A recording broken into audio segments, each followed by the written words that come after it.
La vida de Elías. Arthur Walkington, Pink. El Señor proveerá. En lo que tenemos ante nosotros para considerar, vamos a ver de qué modo se comportó el profeta en un ambiente y unas circunstancias totalmente distintas de las que hasta ahora han ocupado nuestra atención. Hasta aquí, hemos visto algo de cómo se desenvolvió en público, su coraje y dignidad espiritual ante Acab, y también cómo obró en privado, su vida en secreto ante Dios junto al arroyo, obediente a la palabra del Señor, esperando pacientemente la orden de partida. Pero aquí el Espíritu nos concede ver cómo se condujo Elías en el hogar de la viuda de Sarepta, revelándonos del modo más bendito la suficiencia de la gracia divina para los siervos y el pueblo de Dios en todas las situaciones en que puedan encontrarse. Cuán a menudo el siervo de Dios que es inflexible en público y fiel en sus devociones secretas, fracasa lamentablemente en la esfera doméstica, el círculo familiar. No debería ser así, ni fue así con Elías. Lo que acabamos de aludir quizá requiere unas cuantas observaciones que ofrecemos a modo de atenuante y no de explicación, a que es debido que el siervo de Dios a menudo salga mucho menos airoso en el hogar que en el púlpito o en la cámara secreta. En primer lugar, al ir a cumplir sus deberes públicos, lo hace resuelto a presentar batalla al enemigo, y cuando regresa a casa, lo hace con su energía nerviosa agotada, y dispuesto a recuperarla y descansar. Es entonces que las cosas relativamente triviales le irritan y contrarían fácilmente. En segundo lugar, en su ministerio público es consciente de luchar contra los poderes del mal, pero en el círculo familiar está rodeado de aquellos que le aman, y no está tan en guardia, sin darse cuenta de que Satanás puede usar a los suyos para tener ventaja sobre él. En tercer lugar,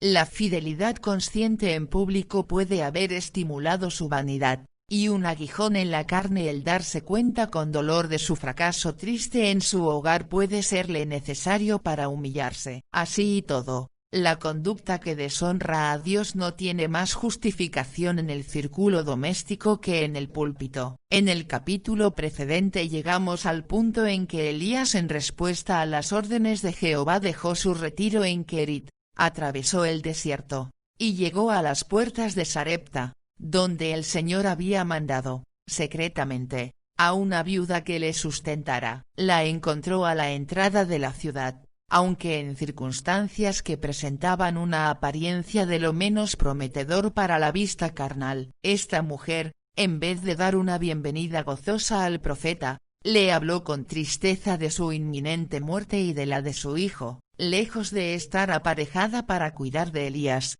le dice que un puñado de harina y un poco de aceite es todo lo que le queda. ¡Qué prueba para la fe! Qué irrazonable parecía que el hombre de Dios esperara sustento bajo su techo. No más irrazonable que el hecho de que a Noé le fuera ordenado construir un arca antes de que hubiera lluvia, y mucho menos señal alguna de un diluvio, ni menos razonable que el que se pidiera a Israel simplemente andar y andar alrededor de las murallas de Jericó. El sendero de la obediencia puede andarse solo cuando se ejercita la fe. Y Elías le dijo: no hayas temor, ve, haz como has dicho. Primer libro de Reyes 17:13. Qué palabra más afable para acallar el corazón de la pobre viuda. No temas las consecuencias, ni para ti ni para tu hijo, al usar los medios a tu alcance, por escasos que sean. Empero hazme a mí primero de ello una pequeña torta cocida debajo de la ceniza, y tráemela, y después harás para ti y para tu hijo. Versículo 13. ¿Qué prueba más severa esta? ¿Fue jamás una pobre viuda probada tan penosamente? Hacerle una torta primero era ciertamente, en sus circunstancias, uno de los mandatos más duros dados jamás. ¿No parecía fruto del egoísmo? ¿Requerían las leyes de Dios o de los hombres un sacrificio semejante? Dios no nos ha mandado hacer más que amar a nuestros semejantes como a nosotros mismos. Nunca nos ha mandado amarles más. Empero aquí dice: hazme a mí primero, porque Jehová Dios de Israel ha dicho así: la tinaja de la harina no escaseará, ni se disminuirá la botija del aceite, hasta aquel día que Jehová dará lluvia sobre la haz de la tierra. Versículo 14. Ahí estaba la diferencia, ello quitaba la avaricia de la petición, mostrando que no estaba inspirada por el egoísmo. Se le pedía una porción de lo poco que le quedaba, pero Elías le dijo que no dudara en dárselo porque, aunque el caso parecía desesperado, Dios cuidaría de ella y de su hijo. Obsérvese con qué confianza implícita habló el profeta, no había incertidumbre, sino seguridad positiva y firme en que el repuesto no disminuiría. Sí, Elías había aprendido en Kerit una valiosa lección por propia experiencia, había comprobado la fidelidad de Jehová junto al arroyo, y, por lo tanto, estaba calificado para acallar los temores y confortar el corazón de esta pobre viuda. Véase 2 Corintios 1, 3 y 4, donde se revela el secreto de todo ministerio eficaz. Obsérvese el título especial conferido aquí a la deidad. La mujer dijo, vive Jehová Dios tuyo. Versículo 12, pero ello no era suficiente. Elías declaró, Jehová Dios de Israel ha dicho así.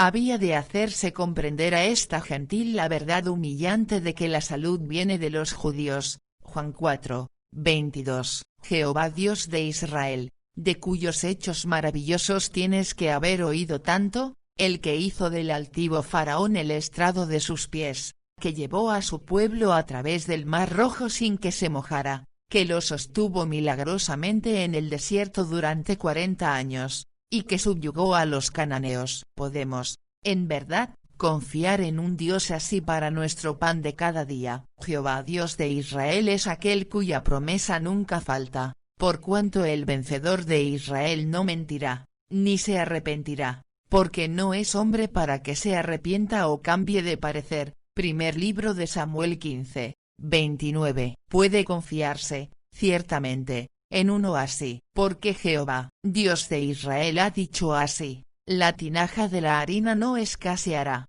ni se disminuirá la botija del aceite, hasta aquel día que Jehová dará lluvia sobre la haz de la tierra. Versículo 14. Dios dio su palabra de promesa en que apoyarse. ¿Podía ella confiar? ¿Podía esperar realmente en ti? Véase cuán definitiva era la promesa. No era simplemente que Dios no permitiría que muriese de hambre, o que supliría todas sus necesidades, sino que era como si el profeta hubiera dicho, la harina de tu tinaja no disminuirá, ni se secará el aceite de tu botija. Si nuestra fe está sostenida por Dios, hará que confiemos en su promesa, que nos entreguemos sin reservas a su cuidado, y que hagamos bien a nuestros semejantes. Pero notemos que la fe ha de seguir ejercitándose continuamente. No se prometió ni proveyó una nueva tinaja de harina, solo un puñado que no disminuía, al parecer una cantidad inadecuada para la familia, pero suficiente para Dios. Hasta aquel día que Jehová dará lluvia sobre la haz de la tierra evidenciaba la fe firme del profeta. Entonces ella fue, e hizo como le dijo Elías, y comió él, y ella y su casa, muchos días. Versículo 15. ¿Quién puede dejar de exclamar, oh, mujer, grande es tu fe? Podía haber puesto muchas excusas a la petición del profeta, especialmente al serle un extraño, pero, a pesar de lo grande que era la prueba, su fe en el Señor no fue menor. Su simple confianza en que Dios cuidaría de ellos acalló todas las objeciones de la razón carnal. ¿No nos recuerda a ello otra mujer gentil, la Sirofenisa, una descendiente de los cananeos idólatras, quien mucho tiempo después recibió a Cristo en los términos de Tiro, y buscó su ayuda para su hija atormentada del demonio? Venció todos los obstáculos con fe asombrosa, y obtuvo una parte del pan de los hijos en la curación de su hija. Mateo 15. Ojalá esos casos nos movieran a clamar desde el corazón, Señor, aumentanos la fe, por cuanto solo quien concede la fe puede aumentarla. Y, comió él, y ella y su casa, muchos días, y la tinaja de la harina no escaseó, ni menguó la botija del aceite, conforme a la palabra de Jehová que había dicho por Elías. Versículos 15, 16. No perdió nada por su generosidad. Su pequeña provisión de harina y aceite era suficiente solo para una comida, y después, ella y su hijo hablan de morir. Pero su disposición de asistir al siervo de Dios le trajo lo suficiente, no solo para muchos días, sino hasta que el hambre cesó. Dio a Elías de lo mejor que tenía, y por su bondad para con él, Dios mantuvo su casa provista a lo largo del periodo de carestía. Cuán cierto es que el que recibe profeta en nombre de profeta, merced de profeta recibirá. Mateo 10, 41. Empero, no todos los hijos de Dios tienen el privilegio de socorrer a un profeta, con todo, pueden socorrer a los pobres de Dios. No está escrito que a Jehová presta el que da al pobre, y él le dará su paga. Proverbios 19, 17, y también, bienaventurado el que piensa en el pobre, en el día malo lo librará Jehová. Salmo 4, 14. Dios no será deudor de hombre. Entonces ella fue, e hizo como le dijo Elías, y comió él, y ella y su casa, muchos días, y la tinaja de la harina no escaseó, ni menguó la botija del aceite. De nuevo tenemos aquí un ejemplo de que recibir la bendición de Dios y obtener comida espiritual en figura, es el resultado de la obediencia. Esa mujer cumplió la petición del siervo de Dios, y grande fue su recompensa. ¿Temes tú, lector, al futuro? ¿Tienes miedo de que, cuando las fuerzas te falten y llegue la vejez, te veas sin lo necesario para vivir? Entonces, permítenos recordarte que no hay por qué temer. Buscad primeramente el reino de Dios y su justicia, y todas estas cosas, las necesidades temporales, os serán añadidas. Mateo 6, 33. Temed a Jehová, vosotros sus santos, porque no hay falta para los que le temen. Salmo 34, 9. No quitará el bien a los que en integridad andan. Salmo 84, 11. Pero, fíjate bien que todas estas promesas son condicionales. Tu obligación es dar a Dios el primer lugar en tu vida, temerle, obedecerle y honrarle en todas las cosas, y Él te garantiza que, a cambio, tendrás seguros tu pan y tu agua. Quizá alguno de los que leen replicará: es más fácil recibir este sano consejo que obrar de acuerdo con él. Es más sencillo recordar las promesas de Dios que confiar en ellas. Quizá otro dirá: pero tú no sabes cuán penosas son mis circunstancias, cuán oscuras las perspectivas, qué dolorosas las dudas que Satanás está poniendo en mi mente. Es verdad, pero, por desesperando que sea tu caso, te rogamos seriamente que pienses en la viuda de Sarepta. No es probable que tu situación sea tan extrema como la suya. Con todo, no pereció de hambre. El que pone a Dios ante todo le encontrará siempre al fin. Las cosas que parecen ir contra nosotros, nos ayudan a bien en sus maravillosas manos. Cualesquiera que sean tus necesidades, no olvides al Dios de Elías. Y comió él, y ella y su casa, muchos días. Aquí vemos a Elías a salvo, morando en la humilde casa de la pobre viuda. Aunque la mesa era frugal, bastaba para vivir. No hay indicación alguna de que Dios les proveyera de variación en su régimen durante a muchos días, ni de que el profeta estuviera descontento de comer lo mismo durante tanto tiempo. Ahí es donde obtenemos el primer reflejo de la manera en que se comportó en el círculo familiar. Tenemos en él un ejemplo bendito precepto divino, así que sustento y con qué cubrirnos, seamos contentos con esto. Primera a Timoteo 6, 8. ¿De dónde procede este contentamiento? Del corazón sumiso y pacífico que descansa en Dios, sujeto a su voluntad soberana, satisfecho con la porción que Él se complace en designarnos, y viendo su mano tanto en el proveer como en el rehusar. Y la tinaja de la harina no escaseó, ni menguó la botija del aceite. Ciertamente, la viuda no tenía motivo de queja de la prueba severa en que había sido puesta su fe. Dios, que envió su siervo a morar con ella, le pagó bien por su manutención al proveer a su familia de alimentos mientras sus vecinos perecían de hambre. y al concederle la compañía y la instrucción de su siervo, quién sabe la bendición que reportó a su alma la conversación edificante de Elías, y la eficacia de sus oraciones. Tenía una disposición humana y generosa,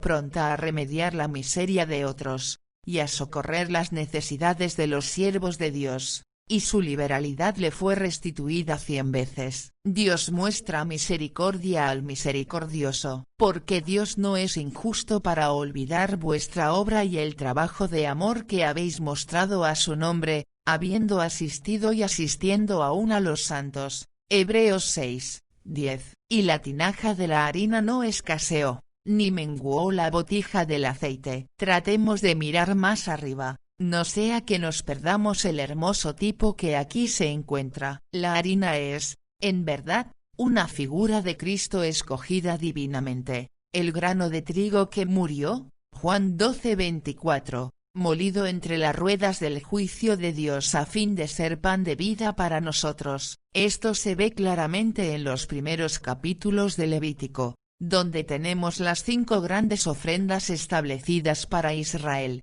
las cuales representan la persona y la obra del Redentor. La ofrenda de flor de harina, Levítico 2, representa las perfecciones de su humanidad. Está igualmente claro que el aceite es un emblema del Espíritu Santo en su operación de unción, de iluminación y de sustento. Buscar en las Escrituras las referencias simbólicas al aceite es uno de los métodos de estudio más benditos, de la manera que la familia de Sarepta se sostenía, no con harina sola, o con aceite, sino con las dos cosas en conjunción. Asimismo el creyente se sostiene espiritualmente de Cristo y del Espíritu Santo. No podríamos alimentarnos de Cristo, es más, nunca sentiríamos la necesidad de hacerlo, si no fuera por la influencia de gracia del Espíritu de Dios. El uno es tan indispensable para nosotros como el otro, Cristo por nosotros, el Espíritu en nosotros, el uno defendiendo nuestra causa en lo alto, el otro ministrándonos aquí abajo. El Espíritu está para dar testimonio de Cristo, Juan 15, 26, es más, para glorificarle, Juan 16, 14, y es por ello que añadió el Salvador, Él tomará de lo mío, y os lo hará saber. ¿No es esta la razón de que la harina, por 3 veces, se mencione primero en el símbolo? Tampoco es este el único pasaje en el que vemos los dos tipos combinados. En las hermosas prefiguraciones del Antiguo Testamento, leemos una y otra vez acerca del aceite usado junto con la sangre. Éxodo 29, 21, Levítico 14, 14, y la tinaja de la harina no escaseó, ni menguó la botija del aceite. Había un aumento constante de la reserva de ambos según la poderosa virtud de Dios obrando un continuo milagro. No hay un paralelo estrecho entre esto y la multiplicación sobrenatural por el Salvador de los 5 panes de cebada y los 2 pececillos, mientras los discípulos los repartían y la multitud los comía. Mateo 14, 19, 20. Pero, de nuevo pasemos la vista del tipo al antitipo. La comida siguió sin disminuir, la provisión intacta, y la harina señalaba a Cristo, el alimentador de nuestras almas. La provisión que Dios ha hecho para sus hijos en el Señor Jesús permanece a través de los siglos, podernos ir a Él una y otra vez y, aunque recibamos de Él gracia por gracia, su plenitud, Juan 1, 16, permanece igual ayer, y hoy, y por los siglos. Ni menguó la botija del aceite. No prefiguraba la gran verdad de que el Espíritu Santo está con nosotros hasta el fin de nuestro peregrinaje.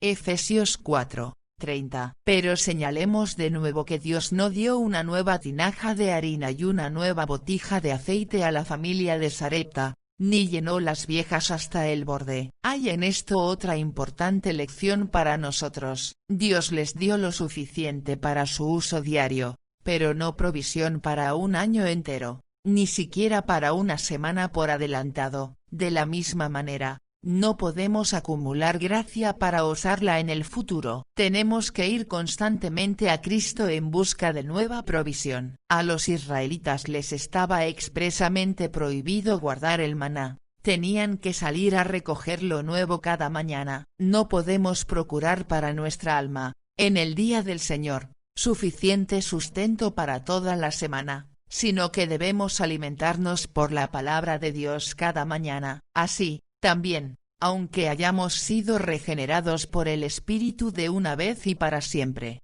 con todo, Él renueva nuestro hombre interior de día en día. 2 Corintios 4, 16, conforme a la palabra de Jehová que habla dicho por Elías, versículo 16. Esto ilustraba y demostraba un principio vital: ninguna palabra suya caerá en tierra, sino que todas las cosas que habló Dios por boca de sus santos profetas que han sido desde el siglo, Hechos 3, 21, se cumplirán verdaderamente. Ello es solemne y bendito. Solemne por cuanto las amenazas de la Sagrada Escritura no son en vano, sino los avisos fieles del que no puede mentir, así como la declaración de Elías: no habrá lluvia ni rocío en estos años, sino por mi palabra. Versículo 1, se cumplió al pie de la letra. Así también, el Altísimo cumplirá todos los juicios que ha anunciado contra el impío. Bendito, por cuanto, así como la harina y el aceite no le faltaron a la viuda según su palabra dicha por Elías, así también, todas las promesas hechas a sus santos tendrán perfecto cumplimiento. La veracidad intachable, la fidelidad inmutable y el poder absoluto de Dios en el cumplimiento de su palabra son los fundamentos sólidos en los cuales puede descansar con seguridad la fe.